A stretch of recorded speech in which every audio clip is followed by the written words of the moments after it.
Welcome to the Blue Collar Barbarians podcast, brought to you by the Blue Collar Barbarians Network, your new source for all things savagery. We are recording early this morning on the West Coast in Portland, and we are talking to my new friend Taniela from Utah, ironically. Let me tell you guys about T. My man T here reached out. He said, "Hey, I like what you guys are doing. I want to jump on a show." I didn't know T before this show.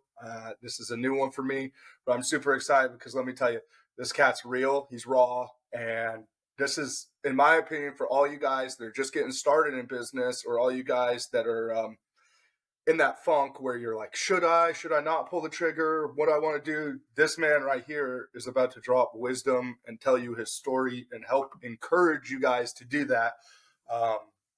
I'm super excited, T, to get into your background, bro. I appreciate your time this morning, dude. I know it's valuable, especially doing what you're doing. So thank you for coming on the show this morning, bro. Happy to be here. Yeah. I love it. Yeah, right on.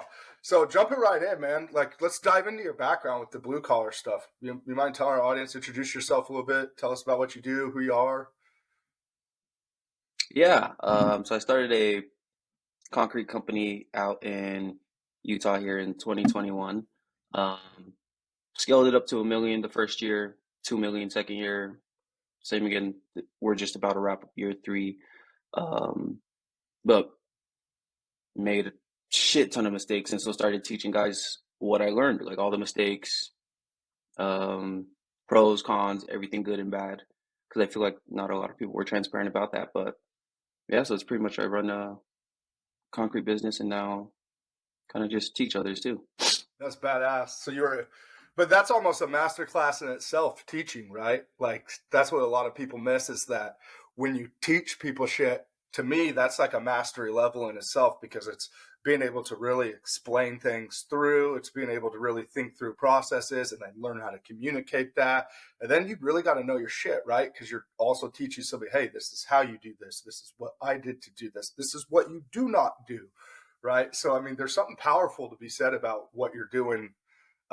We're jumping right into teaching, especially young, because when I say young, I'm not calling you young, but young in the game as far as entrepreneur is concerned. It's interesting to me, dude, because like you said, a lot of people aren't transparent about this. They just talk about that they're standing in front of the fancy car, rocking the rollie or whatever, and then they're talking about, oh, it's not that hard, just get paid, just grind. But they're missing a bunch of elements there, bro. And so I think it's really cool that you're able to very quickly jump right into the teaching element of all this, like a lot of respect for that, bro. Like a lot. Yeah, there was so many tough times. It was crazy. Because at the beginning of the business, we scaled up to 8, 10, 12 guys in the first couple months. And it was insane amount of stress. That's what something I never really anticipated, how much stress would happen hiring guys. Because I don't have a family, I don't have kids. Right. So I never like was forced to keep a roof over my head. But then having all these other guys, like, oh damn, like I got to make sure there's work for 12 families, like not mine, but making sure there's always work coming in, money in the bank account. That's the big stress. Yeah. A lot of people don't realize or anticipate. Isn't that the most rewarding part too, though? In a sense, it's like knowing that you got these guys and you could keep them fed and like keep their families going. That's got to be rewarding. Yeah, because people say it's selfish to like try to build a big business and try and make a lot of money. It's selfish for you not to. Yeah. You can't give back to 500 families if you're broke. That's But if you real build a shit. business, yeah, if you build a business and you have 500 employees, that's how you give back to your people. That's the way I've always looked at it. Is like people say like, no, save the rainforest. It's like, well, why not make enough money you could buy the damn forest? Like, if or whatever you're trying to build, whatever you're trying to save, whatever you're trying to help out in this world with. Dude, that's funny you say that because it always, and this is no shot at anybody. Hey, if you want to live mediocre, that's cool. Do your own thing. You're probably not listening to this podcast anyways because this is not for those kind of people. But no judgment if that is you. But it's funny you say that because I'm the same way, bro. Like, I don't think all these big, ambitious dreams and the audacity of like the wild things that I have deep in my heart, like that I want to accomplish, come from nowhere, right?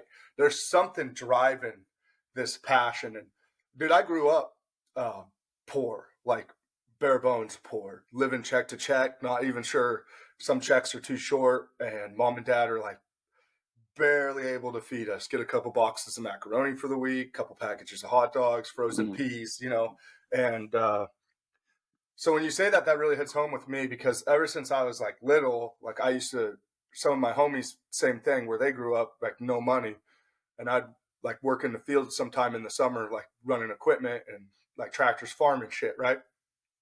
And I'd buy like gift cards, no bullshit, for like my best friend's family because like I knew they were going through it, and I was only like 13, 14 at the time, but like it takes a community, right? And like if you see your friend hurting and you know his mom and dad, they're like your mom and dad, and they would never ask for that shit. So when you say like you can't fucking help people broke, that's so true, dude.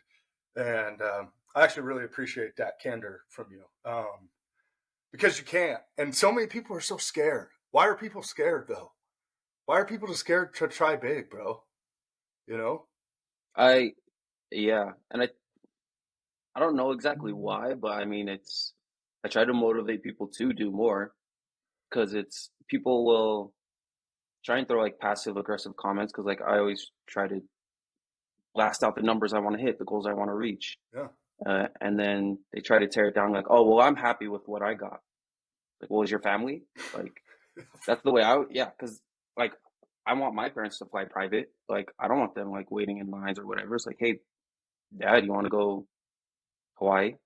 Yeah. Cool, plane will be ready in an hour. Like, that's the kind of dreams I want for my people, and I just think a lot of people should think bigger or surround themselves with people who think that way. That's it. And a lot of that is how it does come out with your environment, right? The environment that you put yourself in is what you're going to output. I mean, it's inputs or outputs in a sense, if I'm making sense, Um, but let's stay on track a little bit. We'll get into this knowledge shit because I can already tell, dude. I'm excited to pick your brain on some mentality stuff. We're very much alike. You're just ahead of the game on me on doing it.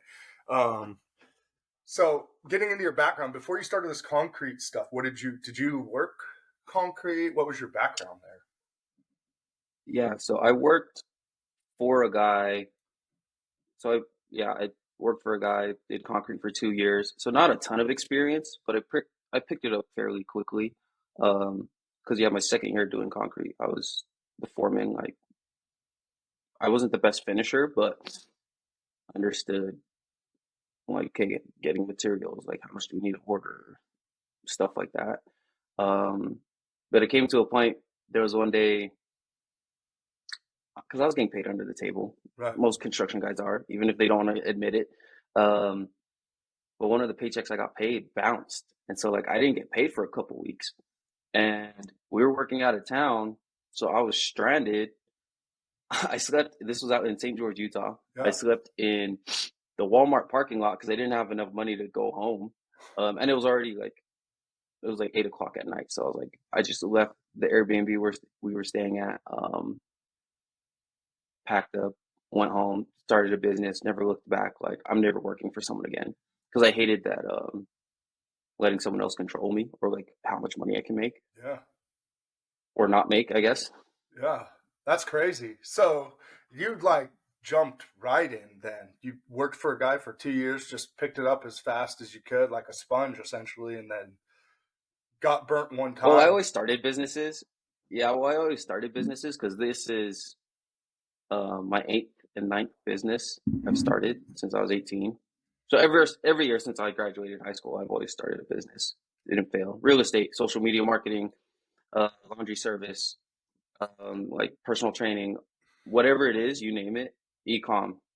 None of them panned out. So I always had the entrepreneurship bug, but it wasn't until yeah that I was like, I'm making it happen. There's no plan B. It's happening. Like there's no or else. It's just happening. Yeah. So I think that's important too, dude. Let's jump into that a little bit. So, 'cause, again, for the audience, like me and T, we just started talking.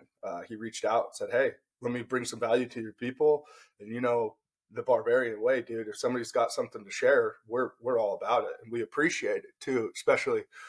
especially somebody that's ambitious, right? Like that's the big thing. There's a difference between blue collar guys and blue collar barbarians. Like there's that guy that shows up to collect a check, show up, clock in, clock out, go home. And then there's the guy that shows up and wants to figure out how to climb the ladder and wants to figure out how to aggressively move or wants to attack his goals and knows that this is a step to do that, right? Like there's most definitely a difference in just people's demeanor, even, right, and their aptitude for success. But I want to dive into a little bit of your entrepreneur, because I believe, and I share this with my close friends all the time, and I'm sure I've even said it on the show, but failure is feedback, right? Like failure is feedback. A loss is feedback. Getting punched in the face is feedback. Uh, the list could go on and on and on, like for conversation's sake, I'll digress right there. But like, so when you say this is your 8th and 9th business, it doesn't sound like you've ever been afraid to try. So what was that like? Like would you just graduate high school and be like, dude, I'm going to make it? I mean, walk us through that, man. Like talk to these guys. Cause I think there's a lot of people out there that maybe, it sounds like, how old are you, if you don't mind me asking? You 28. 28, yeah. So we're not that far. I just turned 34 on Monday. So you lived through the age of social media I did, where like all these companies, especially like let's say the outdoor companies in 2019, 2018, 2020 timeframe, when they were just figuring out social media and everybody was like realizing, oh, I could take pictures and trade pictures for gear or what's the word I'm looking for here? Like, I could trade pictures and stuff, or essentially Like affiliates. yeah, but not just that, but like trading your content essentially for product, right? It will Mm-hmm. come to me later. We'll move on from that. But my point is with that is like you lived through that age in social media too, where you saw like, oh shit, if I could figure out a way to captively talk to an audience, it could be worth money to me, right? And to people now, the younger guys listening to this especially, they're probably like, well, dude, I have X amount of followers on TikTok or this or that. But this was like when it was the Wild West that we're talking about. And then in the time frame you're talking about would have been like right after it started, kind of the sea started to settle just a little bit from that, right? Like to where there was like a thing. So what was that like? Like deciding to build all these businesses, I just saw because I always wanted a like a luxurious lifestyle. For sure. Not for like gold chains or rings and whatever stuff like that. But I just wanted a lot of money to have a lot of money, Yeah. like everyone does. And it never washed away from me because everyone grows up thinking that. Like every guy grows up like they want a Lamborghini or they want whatever the mansion. And then eventually just get brainwashed out of it, and then like, okay, I'll settle for $30 an hour. And it just never washed out of me. I just was trying so many different things. Would try it, fail, whatever. What else can I do? Try it, fail. Um, and then I started realizing it wasn't until this concrete business and things like that that I noticed attention is the new gold, and so I just had to jump on that gold mine. Everything, if your brand is that big, it doesn't matter what you do, you'll make it. So like, look at The Rock. Doesn't know anything about the tequila business. Boom, instantly $600 million tequila brand or whatever they are. They're probably at a billion now. But he doesn't know anything about Yeah. business, but his brand Terramana's is so big. 3 billion now. Yep. Yeah, I think. Yeah. Yeah. See? And the same as Conor McGregor starts proper 12, boom, 600 million. Kylie Jenner. And it was just a recurring theme. If you just have a big brand, you have so many eyeballs on you, it doesn't matter.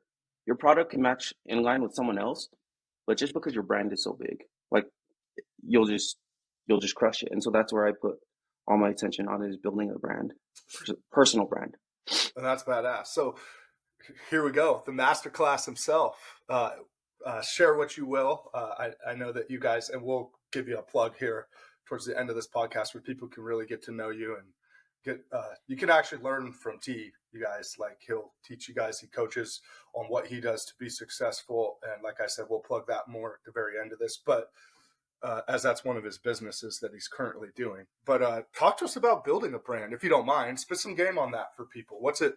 What are some things that people can do? Like, okay, for our audience, they're working, right? They're the working class. A lot of these guys are. They're either trying to pick a trade right now, but the majority of them are already in a trade, maybe not happy, not making quite enough money, different thing. What can people do to trade time for money? Because there is a line, right? Like where you can only work so many hours and get paid, right? And then you got to diversify essentially your assets, but not in the sense of invest necessarily, right? Like what else Yeah. can you do? Yeah. And I always think of it as the amount of money you make is directly correlated to how many people can do what you do. And so I guess looking at it from construction, there's a lot of people that can finish concrete, but how many of the guys that can finish concrete know how to do marketing? So, okay, cool. There's a very, very small percentage. And so like I'll lean into that. Um, and then just kind of looking at business like that, what's scalable? Because it's not scalable. Like finishers here, they make like $300, $400 a day. Um, and I mean, it's good, whatever you deem good as, but I want to make 30,000 a day. Like that's what I want to hit. Yeah, And so it's just doing something where you can reach a lot more people. But yeah, I guess for building a personal brand and things like that, it's like do shit, teach others what you did or tell people what you did. And then they just gravitate towards that. But you have to share the good and the bad. That's what I realized is don't just share the good because it's not authentic. for sure. So like let's call it role play here. But so I'm a crane operator, right? That's what I do. I'm a tower crane operator. I Hmm. run crawler cranes as well. But so I'm up there, I'm sitting in the crane, I'm running controls. And it's like I realize like I make, like you said, maybe crane operator scale, I make onshore being like in the not offshore on the pedestal oil somewhere or not in a remote mine on a man camp. I make say $700 a day max, right? Somewhere in there, $600-700 a day before the government comes and robs you of the majority of that too. That's another conversation. But so you make $600-700 a day, and then I realized, like you said, my dreams are ambitious. Maybe I want to do 25K a day.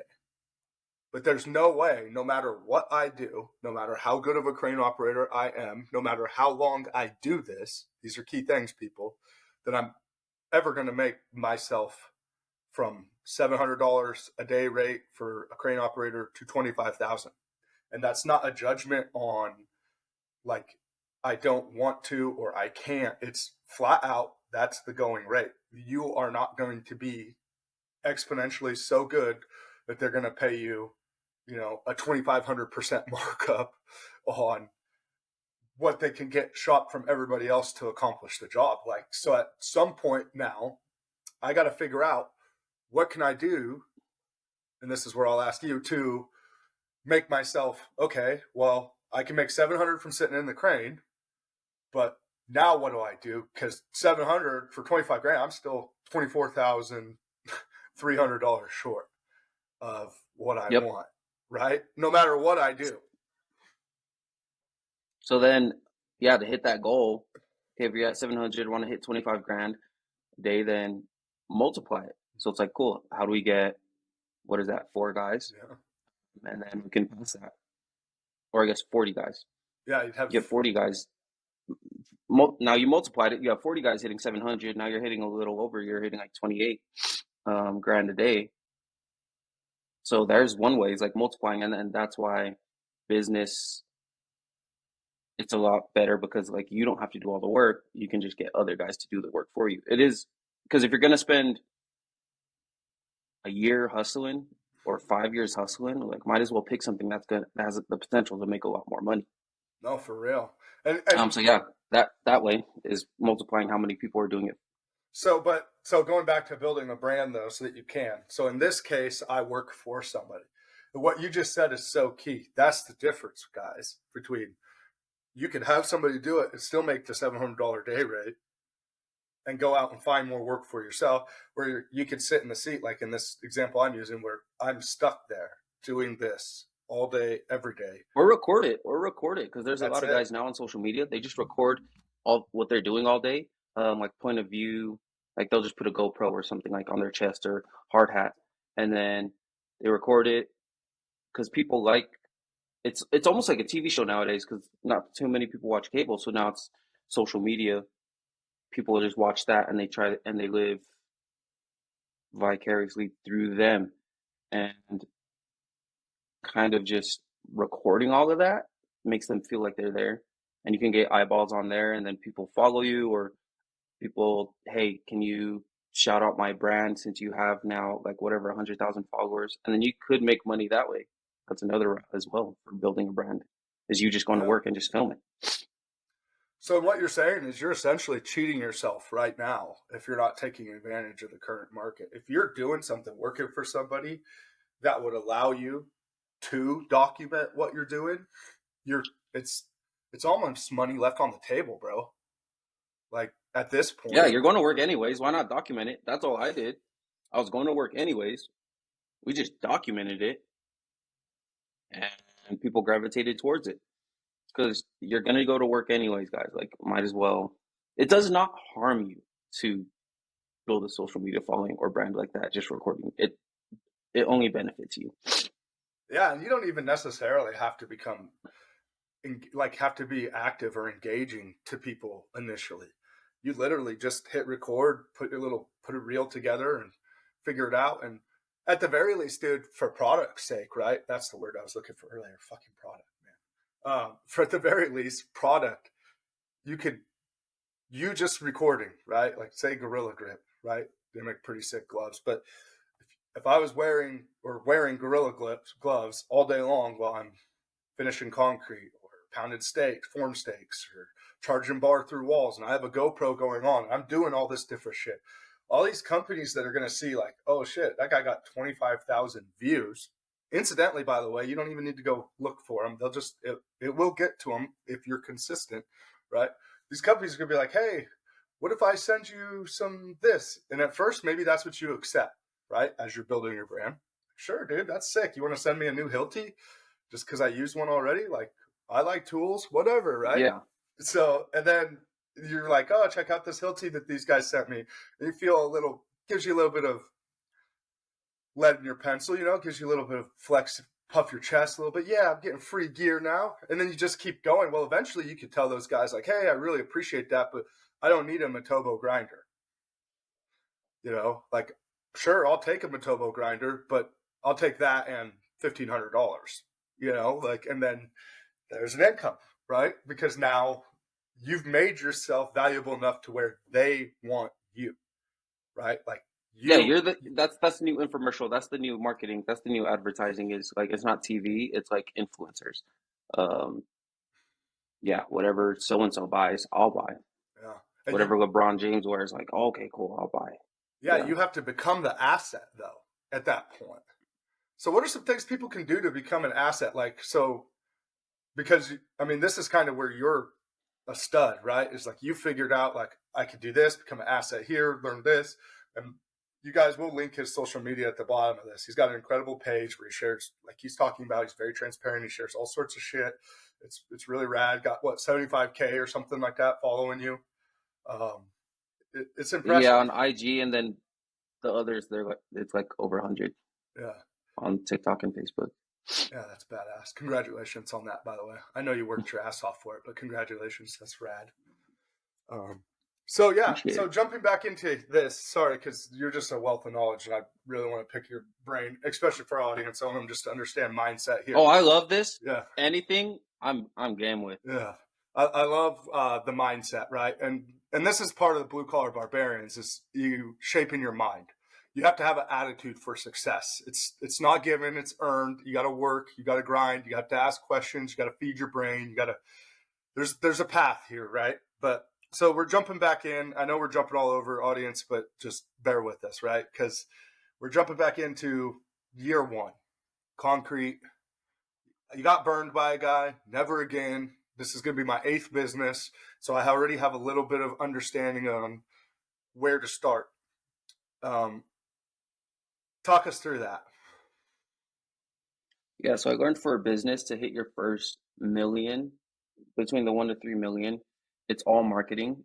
So everything I implemented was just marketing, learning marketing, how to run ads, how to build a brand, things like that. And that's how it skyrocketed. And it jumped from 20K a month to 90K months that very next month, just because I started learning how to do it myself. Because I realized that's the biggest thing guys don't know how to do is marketing. Most guys know how to do the work, but they don't know how to get the work. Mm, There's no point having 20 years of experience if you're stuck at home. for And real. so that's kind of where I like connected the dots. I don't have 20 years of experience, but I can get all the jobs lined up and then just pay guys to do it for me. And then that's where I kind of found kind of the connect right there. But yeah, I learned marketing, Facebook ads, just blasted that. And I started losing a lot of money though because we were closing so many jobs and I was just hiring guys. Hey, I have 15 years of experience. Cool, knock it out, bang it out. But it wasn't until like my operations were terrible, so like we were losing money because we weren't knocking out jobs efficiently. That was all my fault. I didn't have it, and I was renting everything when I started because I didn't have truck, trailers, equipment, anything like that. I just rented everything, Put it in the which job is cost and go. yeah. But it was a terrible idea. Yeah, because we were renting. It was like 9 grand a month between all the equipment we were renting. Um, so I should have just kept it small with like one crew until, yeah, maybe 3 4 guys until we were able to like, okay, buy a skid, buy trailer, truck, whatever. But no, I learned a lot, and I'm glad we had so many failures because I was in the hole like at the deepest point. We were negative. I was negative 500K. So it went bad very Damn. quickly. But I like it because the amount of success I want to achieve, this is the way I look at it. The amount of success I want to achieve, it takes people 20 years to do. I want to do in 2 years. So then I also have to accept the amount of failures people go through in 20 years and condense it to 2 years. So shit's gonna go bad. And I want it because then I always kind of think like, cool, most guys would probably fold right here. Yeah. So I'll just keep going. So I'll just keep going. Yeah. So that's that barbarian mindset, though. Like most people would break, and that's fuel. That for me also. Like you saw the first form flag behind me, right? Like so, like I've been training. I've lost 120 pounds. I was huffing and puffing up the stairs. My kids were running up the stairs. I realized one day, like I walk up the stairs, I'm smoked. I'm like, what the fuck happened, man? Like just looking in the mirror, what happened to you? And I like to think like I got the worst I ever was 375, 375 pounds. I just lost all respect for myself. I lost every bit of will. Like I look in the mirror, I don't even recognize the fucking man looking back at me, right? From the guy, like the guy I am in here and who I used to be physically and what I used to do to like, this is who I am. And I just went to work and I went to work and I went to work and I went to work. And there'd be moments. For me, this was like a wake up at 2:30. I'm in the gym from 3 to 4, come home, shower, throw my lunch in my backpack and boom. And then I'm in the crane for 12, 14 hours, right? Like that's work. That's what we do. But I remember multiple times when I wanted to quit, like you don't see physical change necessarily. You might be losing weight, but you're not seeing it. Every time you look in the mirror, you still see the same fucking guy, right?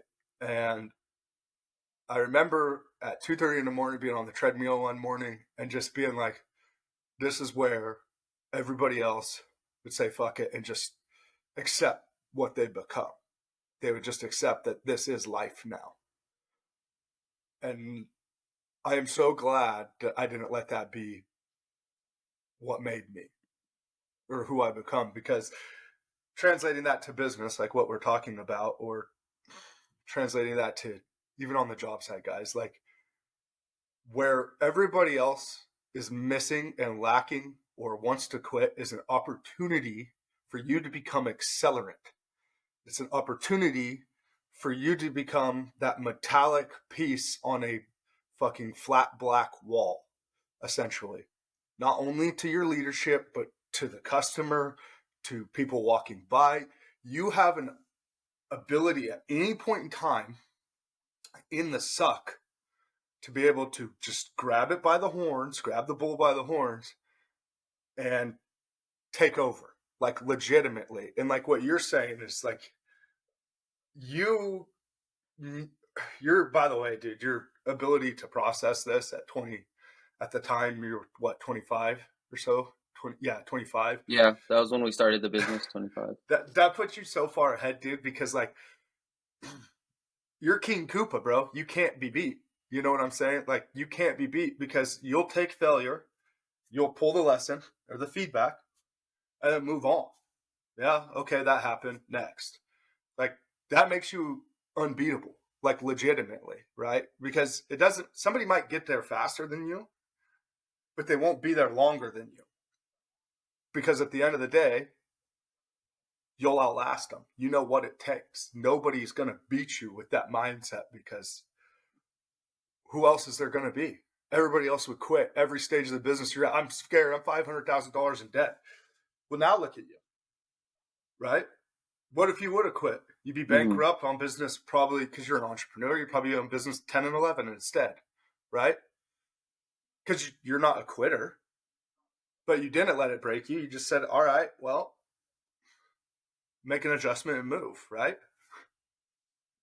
Exactly. And I always just thought of it as this would be a badass story because people want to be successful. It was like, well, you have to go through hard shit. And the more hard shit you go through, that's just what makes it sweeter.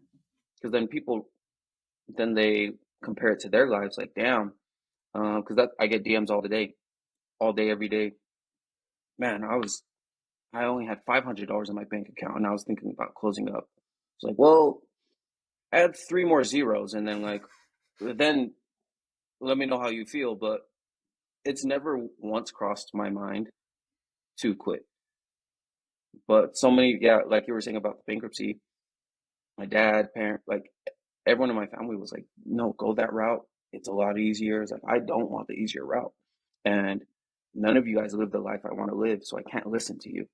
Yeah. Like, I actually want the opposite of what you guys live like. So I'm just gonna do opposite of your guys' advice. And it's been working out So what did you do to get out of almost. that? Talk us through I'm that. not where I want to be yet. Oh, Yeah. you will be. And it was so we dialed down.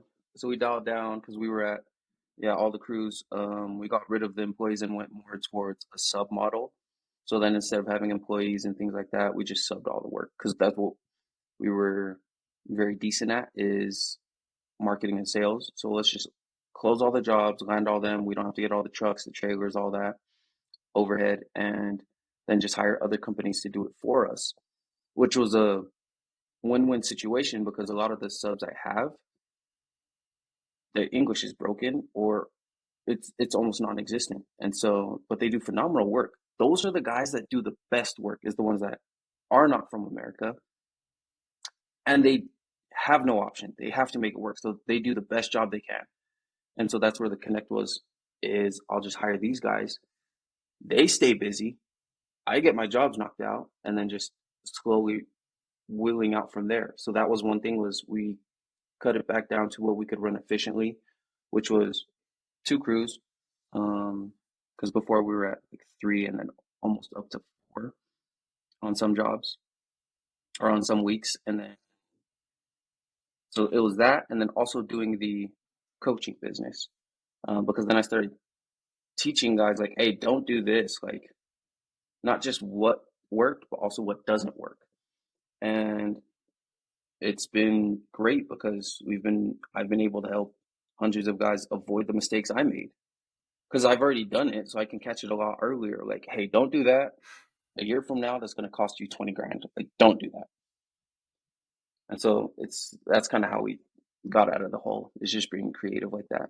Yeah, and on that, that also allows you to take more work, right? And you're not worried about having to go to this project and perform or go to that project and perform. Or like literally, you could just show up and talk to the It's a lot general easier, foreman. yeah, because we don't have to manage.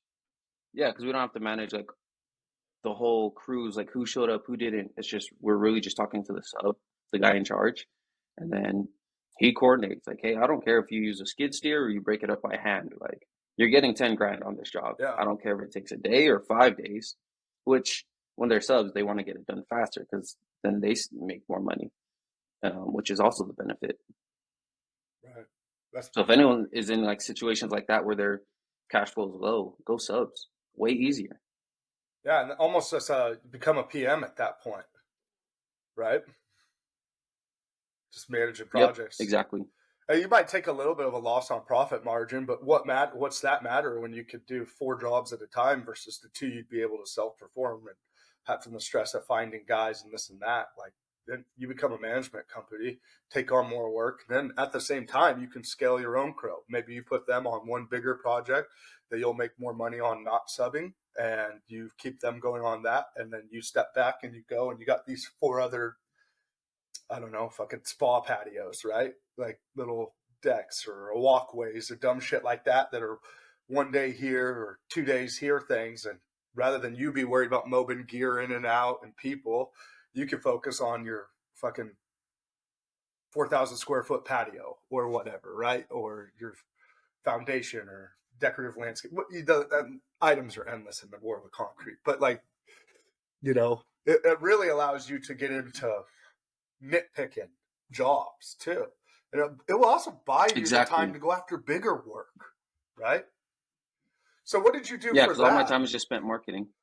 Yeah, what did For you do for what part? that? So did you get into niche work first? Is just for our audience here, like what's give them some creative Just flat ideas. work. Yeah. Mhm.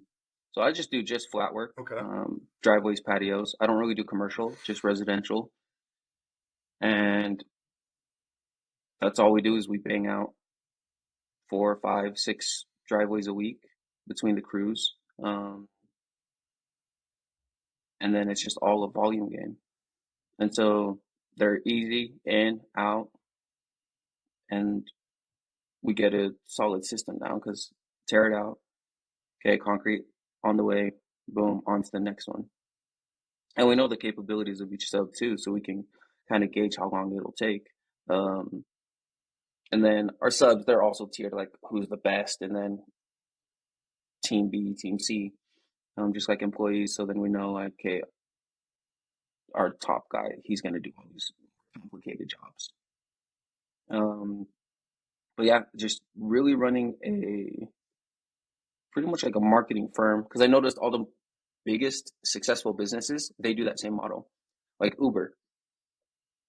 Uber doesn't own the cars; they just get people that have the cars to do the work for them. Airbnb doesn't own the houses; they just get people who have houses to do the work for them. I don't want to own the trucks and trailers. I just want to get the jobs and get other contractors to do it for me. Those are all companies that scaled very quickly, super high margins because there's no overhead. Um, and so that's why we switched to that route. It's just picking up what other companies are already doing that are successful. So just copy paste. Like there's no need to reinvent the wheel. No, not when you can figure out how to master making the wheel if it's already making money, right? Like, and just you guys, when he says copy paste, like literally pick an industry. There you go. Legitimately, you just used travel um, and lodging. Yes, they're symbiotic in certain ways, but like you used Airbnb and Uber, for example, in what you were referencing. Like, although they're the same in some instances, that they both correlate into the traveling industry or getting places or staying somewhere. However, like that's a vehicle, plug and play. That's a house, plug and play. Just In market, your yep, case, it's market, and get other concrete. people to do it for you. And then you specifically went niche, right? Which is counterintuitive to what a lot of people suggested. But you don't want to be other people. I don't mean that at all disrespectfully. But right, because there's power in being able to do it all. Right, there is power in being able to do it all. Foundations as well, other shit than just flat work. But you could become a master at this and get to the point where, like you're saying, like you could look at a driveway now and um, okay, well, this is I can do 2 of these a day, like this, or I can, right, and then in different stages. So in this case, guys, he could get so efficient that he could go to somebody building a new development, and he could be like, "Hey, you guys got 35 houses going in here. I'll do each house for this much because you guys are doing 35 of them. There's money for me to be here every day, so I can give you a discount at down to this, and you know in your mind that I can pour out. You could even use that as a selling point at this point, right? Like I could do a driveway in 2 days. I could do this driveway in 2 days. I could do that. So you could be like boom, boom, boom, and next thing you know, you don't even got to market now. Now it's marketing yourself. This guy's like, hey, I just won 10 houses in this area. You come walk them and tell me what you're going to charge me to do driveways here, right? Like, and that's all because you chose to be niche, right? Versus all over the place. Would you agree with Mm-hmm. that? Because I realized, yeah, the the riches are in the niches, and where people fuck up is they try to do everything. Like, oh, I can make 500 grand a year in the business doing pressure washing, and then let's add, okay, also turf, and then painting, a million different things. But why not just be so good at one thing? Because you can have a $10 million concrete company. You could have a $10 million roofing company, $10 million whatever landscaping company, but you can't do all. If you look at all across the board, because a lot of people think, oh yeah, the average millionaire has 7 streams of income. It's like, well, they didn't use that to get there. Mark Zuckerberg, yes, he makes millions off his stock investments and real estate, but that's not how he made his millions. He does now, but like at the point, like it was Facebook. Same for Bezos. Yes, he makes billions off his real estate, but that's not, he built Amazon and then trickled everything else down. So I just wanted to, I want to get really, really good and do millions doing concrete, and then I understand the game, because then no one else can compete with me. Because if I'm spending all 80 to 100 hours a week on one niche, and my competitor is only spending 20 on concrete, and then 20 on this, and then 20 on that, the gap is wide. Because over the course of a year, he is not keeping up. He's only done a fifth of the work. So that's why we get so much traction, is because I don't look at real estate, I don't look at crypto, whatever else. It's just the concrete business. That's your, I'll die on this hill. This is where we're going to make money. This is what we're going to figure out. And this is what I'm doing. And that's that, not to be candid, but that's that barbarian mindset. It's like, I will be the best at this niche in this industry in this area. And then someday globally, right? Like you referenced The Rock earlier. Look at what he did. He was able to parlay wrestling into entertainment, and then he was able to take entertainment and all of the lessons and successes from that and essentially start his own production company and direct movies. And but he became, what I'm getting at here is he became the most popular this, and then he became the most popular that, and then he became the most popular this, and then he used those to create this that feeds all those things that he's already popular in, right? And then like you said, then when he stepped into Terramana or Zoa, his energy drink company, when he stepped into it, like 600 million, boom, just because he launched it, because of his brand. People recognize him, they know what he's doing. That like, oh, it's The Rock, he's the this that. Those are not even related to where he really makes his money, right? Like not even remotely. So that's incredible. That's incredible insight, bro. Like you actually got me thinking as we're talking. Like, man, like I think a lot like you, but I missed on that train right there. A lot of that is just having the guts to go for it too, right? Like just I'm gonna do And this. just focusing on one thing. Yeah, and just focusing on one thing.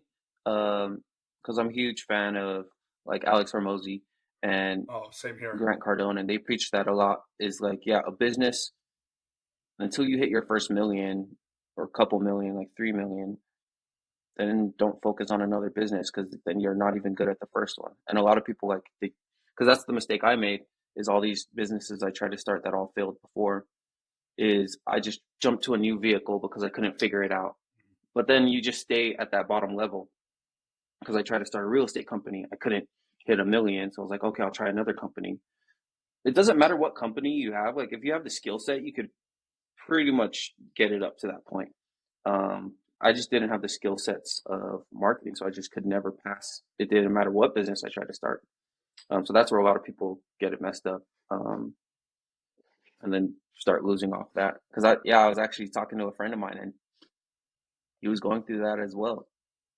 He's doing 6 million, but he's not making any money. He's like negative 200K profit because he tries to start something, couldn't figure it out, so he tries to start another thing, and instead of just trying to figure it out, he just tries to start a whole nother business, and then the focus is spread between like 5 businesses. Now it's like just focus on one that's super profitable, and well, how can we double it now? Mm-hmm.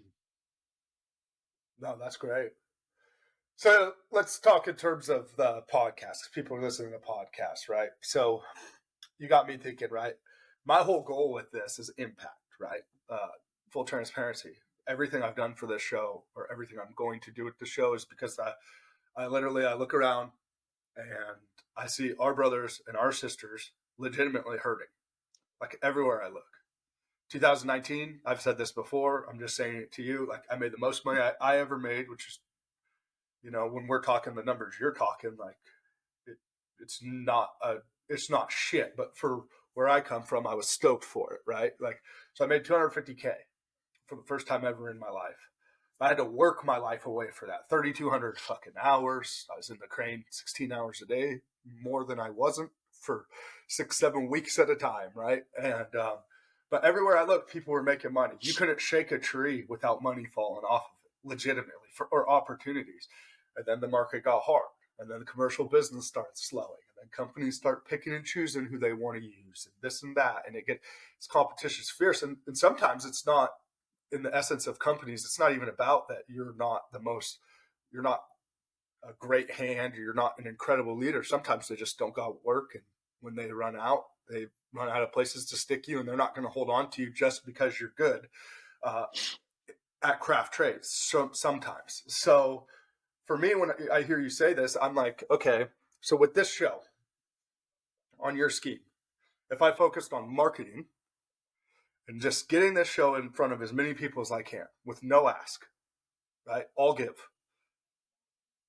On the backside of that, that will scale me to where, on the blue collar side of things, you are the podcast to listen to. People want to be on the show. They want to talk about what they're doing. They want to share their stories. Because oration, however you want to say that, like, being able to tell your story, like today, that is, like you said, information is the new gold. Like, being able to tell your story is also, that's your silver bar, right? Like, if you can, who doesn't want to share what they're doing or what they've been up to? Who doesn't want to be able to spit game to somebody or tell people about what everybody loves to talk about themselves, is what I'm saying, in some way. So and this is more for our audience. I mean, I understand this entirely, but for this case, rather than thinking about how can I become a podcast and then how can I get all these streams of incomes, I'm going to focus in and go, how do I become the best blue collar podcast? How do I become the most valuable guy to talk to? How do I share the most people's story? How do I then screen those people so that I can continue to keep quality guests like UT and other people wanting to come on my show? And then how can I present this to people or get this in front of more eyes?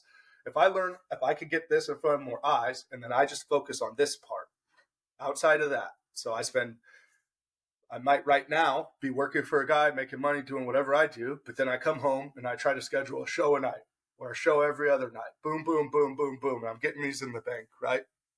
And then I'm taking whatever other little time, rather than scrolling fucking Instagram to consume or whatnot, I'm looking at Facebook ads or meta ads now, or whatever the hell it is. I'm looking at, okay, what's this trick or what's that tactic? The next thing you know, I wake up one day, because I've been consistent. That's another key thing in this, right? Consistency.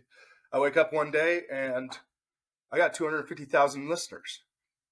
And then I close my eyes and I wake up a week later, that 250,000 is now 500,000, because I just kept grinding. I kept finding a way. Now my ads are all the failures that I wasn't getting from my ads in the cases that we're talking are now starting to make sense. Like, oh, I figured don't do this, but do this. Oh, this worked. You referenced Alex Hormozy. I'm a huge fan of Hormozy. That guy's a fucking wizard, bro. And he makes sense. Just the way he talks, it all makes sense to me. But, you know, your pain is your purpose. That's one of the greatest things that I've ever heard him say for me. And if you could figure out a way to take what hurts right now, it's the world. It's heavy. My finances hurt. This hurts. That hurts. And I could turn that into a purpose. So in this case, for this podcast, I got sick and tired of being broke. I'm sick and tired of not knowing how to level up or how to make enough money to level up, right? Like I got sick and tired of wondering how I get more out of my life or how I could trade my time. So what do? I create a podcast that goes into discussing that with people and sharing people's story that have done that or are doing that or have some sort of a value around that. And all I'm trying to do is actively with my audience extinguish that pain. That pain has now become my purpose of that financial stress, that burden, that weight is now, okay, rather than just complain about it, I'm going to take this, I'm going to use this to give. And I'm going to give this gift because I fucking care. Genuinely, I do care. It breaks my heart. I'm a very empathetic person. It breaks my heart to see people hurting and going through it. But like you said at the beginning of the show, I can't do anything about that broke. Legitimately. I can wish it all I want. But to be able to impact it, I got to make money myself.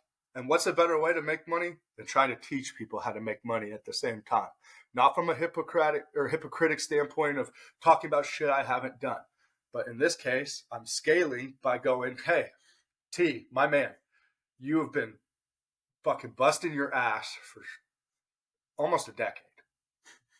Since you got out of school. Just try this, didn't work, do this, do it. What are some lessons here? Help me teach people what not to do. Help me share with people that there is help.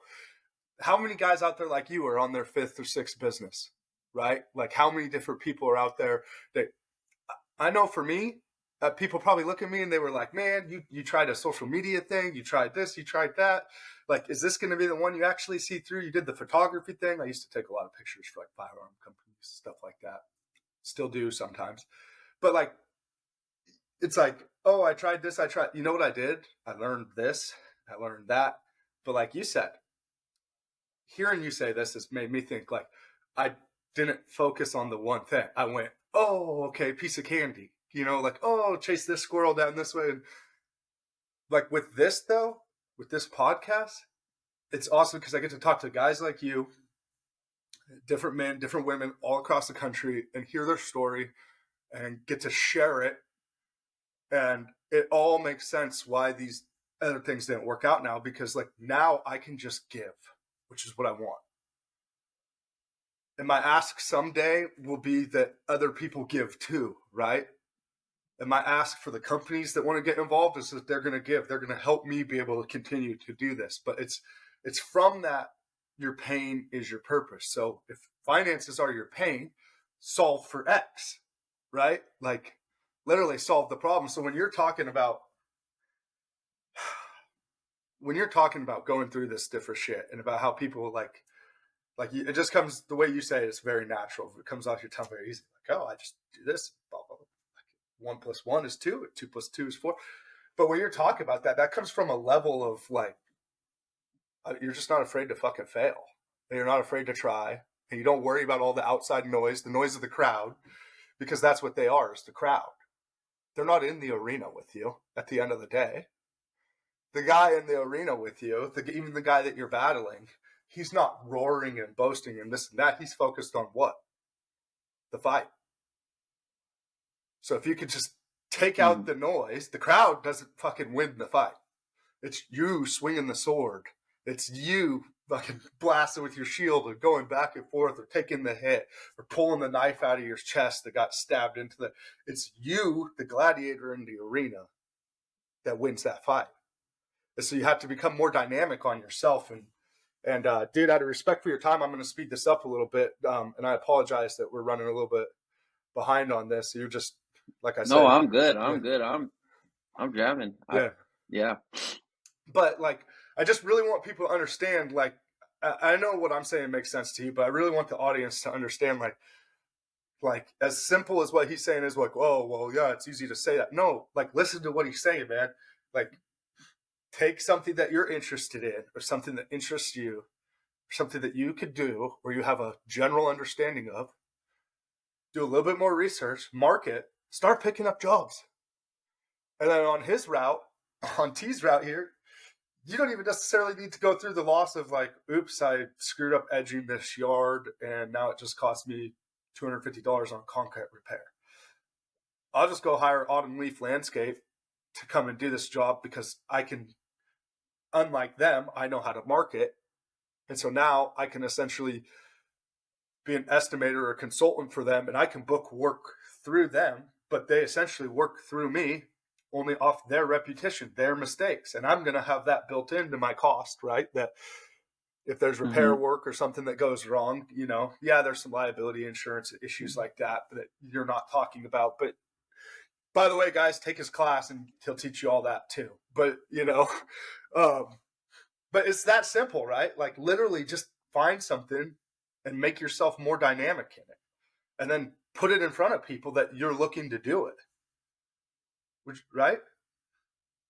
Yeah. Just document what you do. And then like the level of effort to get it done. But it's not so much what you do, but it's what you don't do Yeah, for sure. that fucks people up. So, for example, I don't drink, I don't smoke, I don't sleep in, I don't go like hanging out on the clubs on weekends, like stupid stuff like that.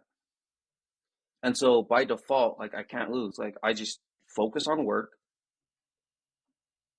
banging out 12 hours, 14, 16 hours a day, and just putting in such an amount of effort and volume that people just can't keep up with. So yeah, it's not what I do, it's what I don't do. And as long as I don't break character, because you can judge a man by his habits. And so if he has shitty habits, like he's gonna get a shitty life. You can then see the habits of Bezos. What does he do on the daily? Okay, that's why he's where he's at. Because we have the same 24 hours. Why is there two different results? So who wants it more? I mean, what do you want more? Do you want the lifestyle or do you want now, the moment? Do you want to fly private or do you want a Gucci bag and some J's next year?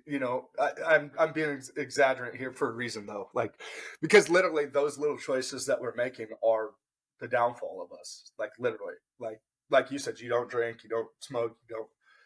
I mean, you're all in on building and scaling a business. And there will be a day, maybe Mm-hmm. not that you'll maybe want to drink, but there will be a day where you decide to pull back and enjoy that. But your version of enjoy that might be buying a house and a I car. I don't think yeah, the way I'll enjoy it is by not doing those things because there's so many people in construction, blue collars especially, they are sleeping in on weekends. They are abusing alcohol because I was an alcoholic. Yeah. They can't drop, yeah, the weed, whatever their vices are, they can't drop the weight. And so I just have to do more than everyone else because if I can't have any weaknesses. If I slip, they fall. So I have to just make myself bulletproof in every aspect, mentally, financially, physically. So then it's just unbeatable. There's no way anyone can compete. So then I just have to max out in all aspects. So it gravitates towards someone, maybe some people gravitate more towards the money or gravitate towards the physical health or the mindset, whatever it is, just have to be unbeatable in all aspects of life because those are the kinds of people I look at. Hormozy, Tate, like these guys, they're just bulletproof in every point. And so I just want to mimic that. Wes Watson, that's probably one of my favorite ones. Who's kind of helped me go on this path is like those three. You like West too, huh? Yeah, I, I'm in his group. He changed my life, and so that's just what I'm giving back now. It's like I got to show up for my people because it's not for me, and so that's why I can't break character.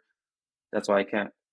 I face the temptations, but as long as day by day is like, cool, got my workout in, woke up, 5 o'clock, didn't touch a bottle, didn't smoke, didn't do any of those things, and just got shit done, and then just repeat it the next day. But yeah, huge proponent of that. Yeah. He helped me a lot. I listened to that podcast. I am a huge fan of Andy Frisella. Huge fan of him. And I listened to that podcast he did with Wes, and Wes said, "Give up your vice." Like that's what's to stop. Picture that one thing, and it's not hard to figure out what that is. Think about the one thing that if you had to give up, what do you trip on, and it will come to your mind right away. Like, what's your biggest setback? Ironically, for me, it was booze. Uh, I'm happy to tell you that on December 31st, it will be a year sober for me.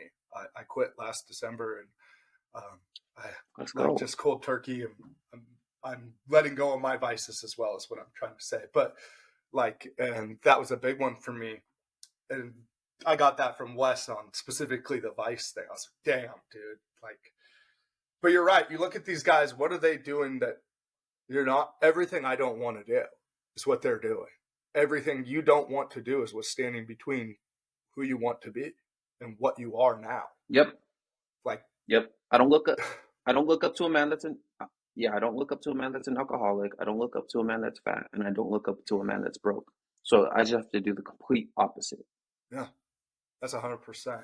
So let's get into some knowledge, dude, because now people understand your mindset. Obviously, we just beat them up for an hour on like it's really this easy, just scale and market. I want to go. This is a question I didn't send you beforehand, but you'll be able to answer it. So, getting into learning how to advertise and market. What are some places people could start? Like, what would you suggest there? I'm not asking you to give away all your secrets or nothing like that, bro. But help help Oh no, I people give it out. all away for free. Uh, I want it all for. I want to give it all away for free. yeah. And that's the thing is like a lot of people think like I gatekeep in the like my coaching programs. Like no, all the information is free. What people pay for is implementation. Mm-hmm. So the same as everyone knows what it takes to get a six pack. It's all free on YouTube. Don't eat like shit. Go to the gym. Yet why does everyone not have a six pack? Because they don't know how to implement. So that's why they hire a personal trainer. But kind of going back down to the nitty gritty, like the details. The biggest thing we push is the rule of 100. And I learned this from Hormozy, but it's 100 successful actions daily. So spend $100 on marketing to start running ads to get leads. If you don't have $100 marketing, do 100 cold outreaches, which no one's willing to do that kind of work, but it takes 3 to 4 hours a day. But what I mean by cold outreaches is I would call or text 100 contractors in my area every day. You do that for a month, there's 3,000 people you've reached out to. But it's like contractors, realtors, landscape designers, landscape architects, engineers, you name it, they all have different types of work. It's like, yeah, I need this pad done. And you reach out to 100, what's the odds you close one? Like, you should be able to close at least one of them. Then you do that in a week, you close 7 jobs. So if you don't have money, there's no excuse because you have all the time in the world. You have no work. But those are the biggest things. And then pushing it more towards social media. That's what I found has been the biggest, the fastest way. It's just like going on Facebook, look at companies, go on Google, look at companies, um, and then kind of just pushing it out that way. 'Cause like for now, for my business, that's the same as what we do for coaching business. Like I have to reach out to 10 podcasts a week, and then also minimum 30 DMs a day, reaching out to people. But ours is bumped up to 100 right now, so Wow.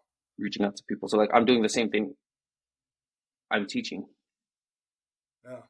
That's incredible. but So it's just the work. But applying it's just the this to work, yeah. me, so I should reach out to 10 guests, 100, 10 reach out to guests. 100 influencers. Yeah, Hey, blah blah blah blah. You want to I'd get on the say show I'd say 100. a day?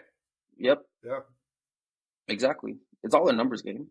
Because you do 20, it takes you 20, 30 minutes. Take a break, do another 20, or because you can only it maxes out on Instagram and Facebook how many you can do in an hour, and it's roughly 20. So you could do 20 on Facebook and then 20 on Instagram. Boom, there's 40, and you did that in half an hour, and it is very tedious, very boring, but a lot of people won't do it. And like the boring work still has to get done at the end of the day. Yeah. And also, by the way, guys, you can plug and play some of this, draft a message, copy paste, insert different name, hit click paste send, right? Like, Hey, ABC Landscapes, I'm a local concrete contractor. If you need any slabs done, I'd be happy to help. You send that to 100 contractors every day, you'll catch someone at the point where like, hey, yeah, this homeowner's mad at me. Like, I need this slab replaced ASAP. Like, the first guy messed it up. Can you do it? Or this realtor that's trying to sell this house. Like, hey, can you fix these steps? They're sinking. I need to get this house sold ASAP. yeah.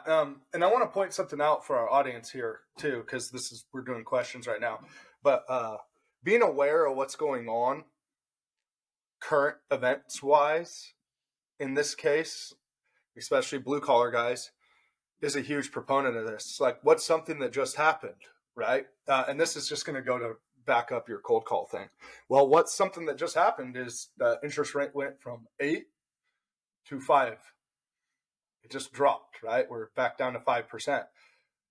Any homeowner right now that's maybe not willing to wait until interest rates are at maybe possibly never come back down to 3%, right? Like, but any homeowner now that's like, oh shit, I can get out, sell, or any new homeowner or new first time home buyer now is going to want this. And how many guys like me are sitting in a house that might need, well, my house was built new, but like, I know that my landscape would be worth X amount more if I had a concrete path that wraps around and goes to the back gate. So if you're aware that, oh shit, interest rates just went from 8 to 5%, there's going to be an increase in people that are now, or an influx in people that are now willing to spend 20 grand that they would not originally have been, right? Because the Mm-hmm. market now says, if I spend this, I can get rid of that, right? So this is just a little hack for our people.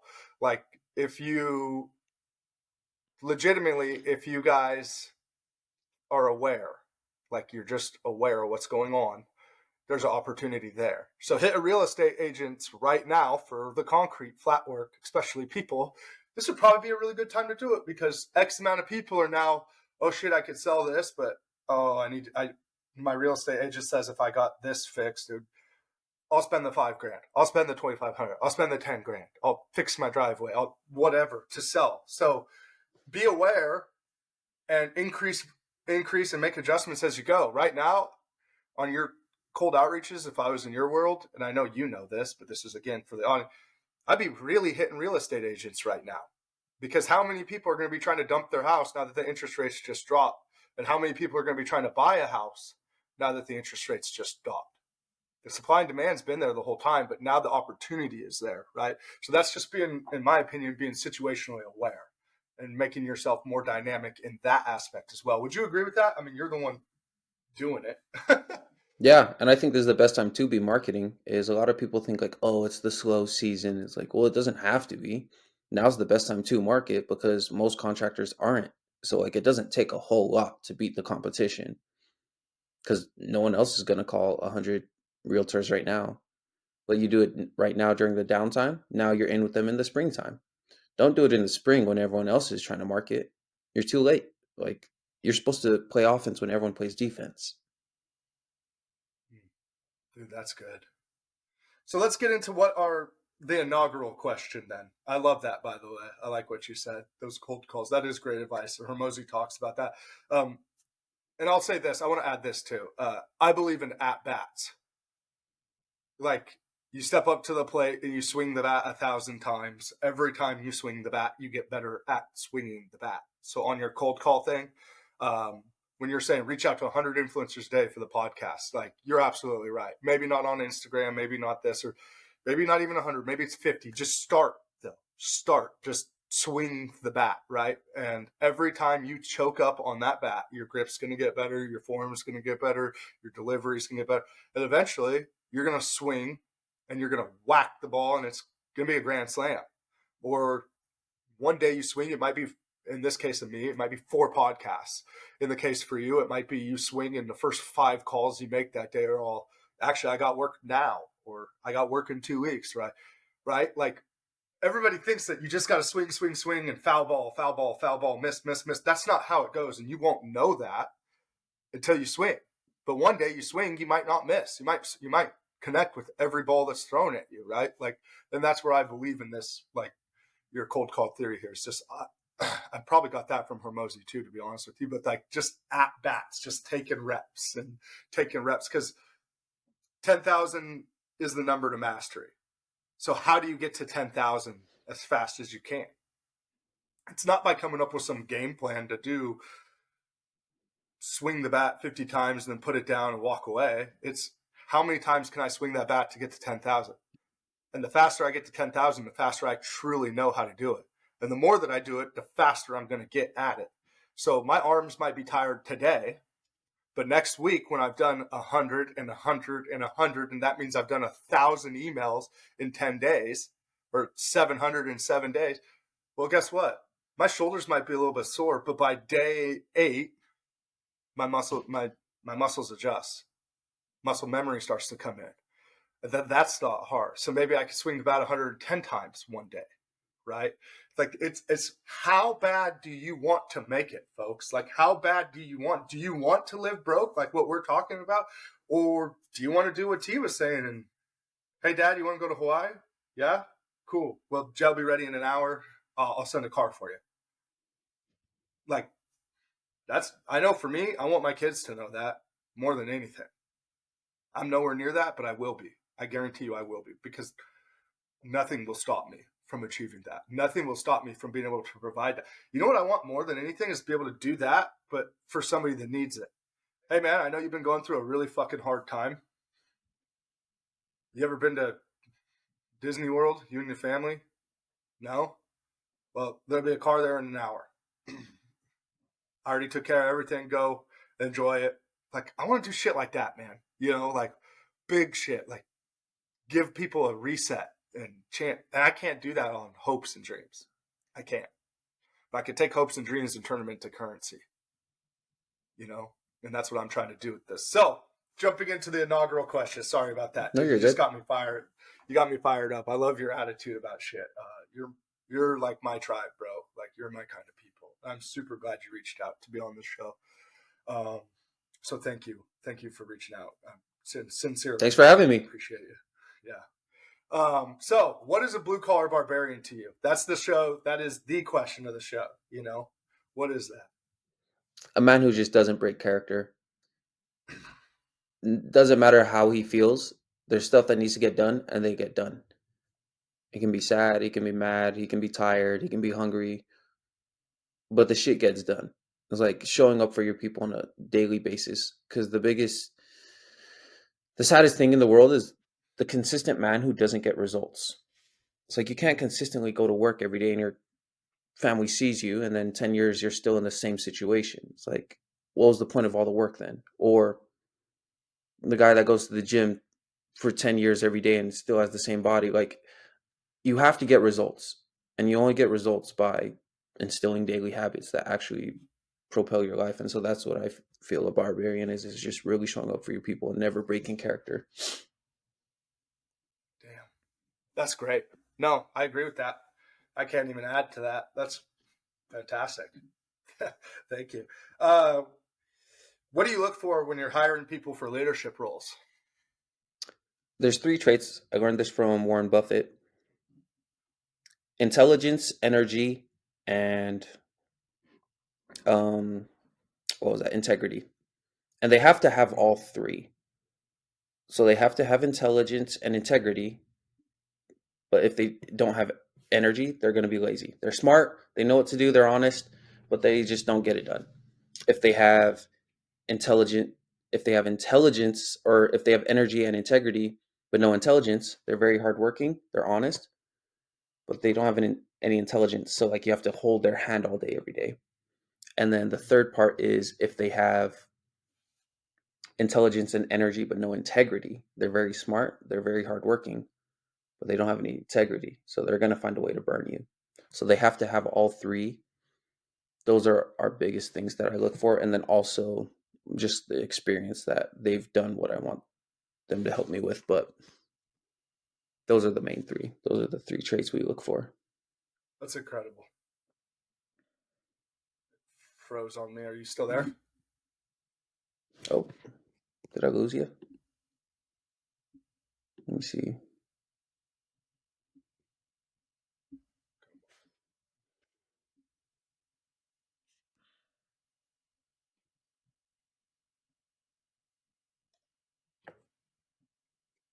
What happened? All right, you're back with me. Sorry about that. It cut out. Yeah, Can you yeah. hear me now? Yeah. Okay. I don't know what happened. So, no, you're good. So, intelligence, integrity, and what was that? Sorry, what was the last one?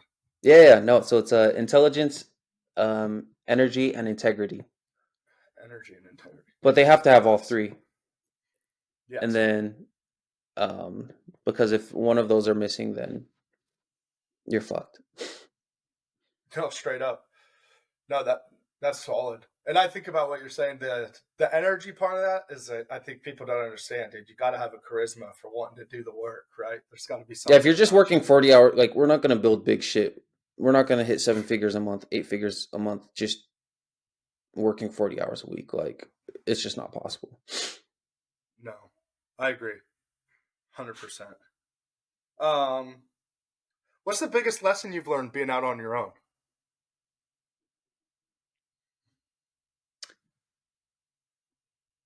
Definitely being around people who are levels beyond you, because then you just view the world in a different way. And so that's why I like surrounding myself with mentors. So like one of my first mentors was Tigran, and I didn't know it was possible. Like you could run a 7 figure construction company in your 20s. And then just leveling it up and seeing guys like Hormozy and then Watson, etc. So just getting around people who are miles above you, because then you see it's possible. You hang around 5 millionaires, you're going to be the sixth. You hang around 5 alcoholics, you're going to be the sixth. Your frequency is what you frequently see. So the people you're around, that's where you're going to vibe with. That's what you're going to instill, and you're going to pick up all the cues from there. Damn, that's powerful, dude. So I don't No, get straight along. up, Yeah, a lot of people don't get along. It makes it very hard, which I love it. Is I don't A lot of people I don't get along with. It's not that I don't get along, but like I just won't have conversations with them because I only want to talk about growth and like these ambitious things or how we're going to achieve them. And a lot of people don't like talking about that. Like a lot of people like gossip or talking about celebrities or whatever else. Like so and so is doing this. I really don't care.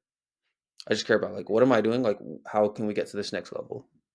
And yeah, and that that's comes at a cost, right? Because I mean, like in my perspective, like I'm like you, like I like to talk about big ambitious shit, and I noticed that when you start to do that, you start to level up. Your circle changes, dude. Even the people closest to you, they start to hate. They start to try to put you down, bring you down. Oh, you think you're better? You got to just understand that there's a sacrifice that comes with the life you want and the success. And some people are just small minded, you know, unfortunately. and I think it's a good thing though because looking at it from a numbers perspective, if I want to be part of the top 1%, mathematically speaking, 99% of people have to disagree with what I do. So the more people that disagree with my viewpoints, good, I know I'm in the right direction.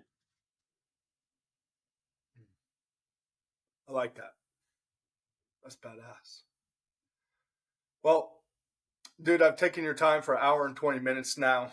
Closing this show up, one thing I always ask, or I've started asking our guests, I should say, and I'm going to continue to, is do you have any quotes or books, recommendations you would like to leave with our audience? Things I think it's just as important to keep your mental game sharp as it is physical, as it is anything, right? You got to feed your brain. That's one thing I encourage the barbarians to do.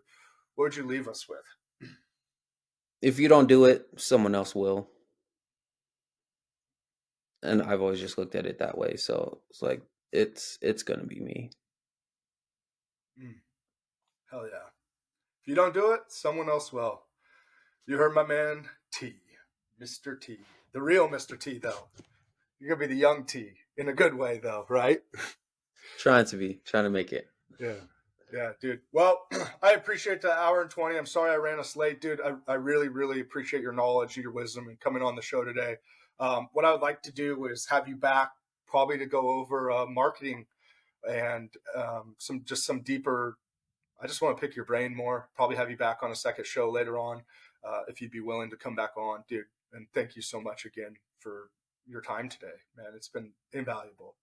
Down. Love it. Thanks for having me. Yeah. Awesome.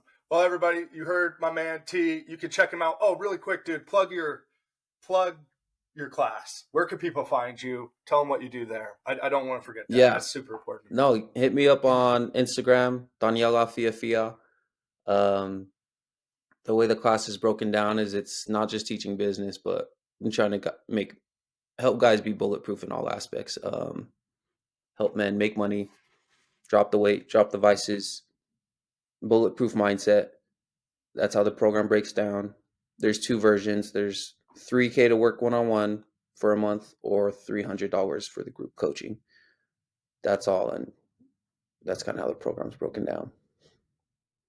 Awesome. And the results speak for themselves. So if you guys want to go check out his social medias, which we'll tag him in below, not only in the notes, but you'll see in the shorts and the different shit. You guys will see that we tag him. Please check him out.